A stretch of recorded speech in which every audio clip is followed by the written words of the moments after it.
ঠাকুরগাঁও 2 আসন নিয়ে ইতিমধ্যে অনেক পরিকল্পনা আমরা হাতে নিয়েছি। বিশেষ করে যেহেতু আমাদের এই এলাকা শিক্ষা ক্ষেত্রে অনেক পিছিয়ে, শিক্ষা নিয়ে ইতিমধ্যে এটা নিয়ে ভাবে নাই। অথচ দেখেন, শিক্ষা হচ্ছে একটা জাতির মেরুদণ্ড। আপনি যদি স্বশিক্ষায় শিক্ষিত হয়ে না উঠতে পারেন, তাহলে আপনার এলাকা কোনোদিন এগিয়ে যাবে না। আজকে দেখেন আমাদের এই এলাকার যে স্কুল এবং কলেজ, এগুলোতে আসলে শিক্ষার মান কতটুকু ভালো।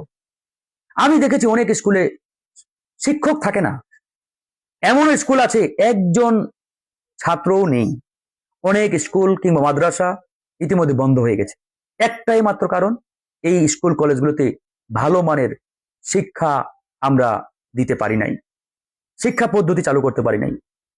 তো ইনশাআল্লাহ আমি ফারুক হাসান যদি নির্বাচিত হতে পারি ঠাকুরগাঁও 2 আসন থেকে, তাহলে শিক্ষা ক্ষেত্রে আমার এই এলাকা অনেক এগিয়ে যাবে এবং আমি এগিয়ে নেব।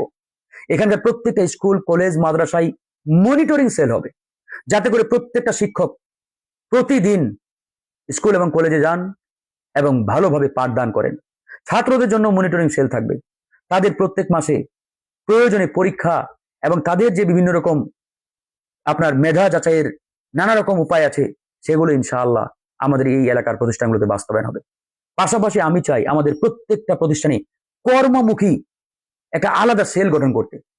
শুধুমাত্র পড়াশোনা শেষ করলাম চাকরির পেছনে দৌড়াবো না, আমি চাই কর্মমুখী এই শিক্ষার মাধ্যমে, কারিগরি শিক্ষার মাধ্যমে আমাদের এই এলাকার তরুণরা যারা ছোট থেকেই তাদের মানসিকতায় পরিবর্তন নিয়ে আসতে পারে, যে আমি পড়াশোনা শেষ করেই বিসিএস ক্যাডার হব, বড় চাকরি করব, বিদেশে যাব, পিএইচডি করব, এই মধ্যে যাতে সীমাবদ্ধ না থাকে। একজন ছাত্র যাতে সেই প্রাইমারি কিংবা হাই স্কুল লেভেল থেকেই তার মানসিকতায় এই সেটআপমেন্টটা তৈরি হয়, গ্রো হয়, যে না আমি বড় হয়ে ভালো টেকনিশিয়ান হব, মোবাইল মেকানিক হব, গাড়ি মেকানিক হব। এরকম নানামুখী যে প্র্যাকটিক্যাল যে কারিগরি নলেজ, এটা যদি আমরা ছোট থেকে ডেভেলপ করতে পারি, তাহলে দেখবেন যে আমরা এই এলাকা আর পিছিয়ে থাকবো না। আজকে যদি আপনি উন্নত বিশ্বের দিকে তাকান, চায়নার দিকে তাকান, চায়নাতে ঠিক একই কাজটি করা হয়, একই কাজটি করা হয়। এই যে কাঠ মিস্ত্রি, রাজমিস্ত্রি, এগুলো চাইনার স্কুলের কিন্ডার গার্ডেন লেভেল থেকে শেখানো হয়, প্রাইমারি লেভেল থেকে। বাট বাংলাদেশে একবারই অসম্ভব, কিন্তু এটা আমাদের সম্ভব করতে হবে।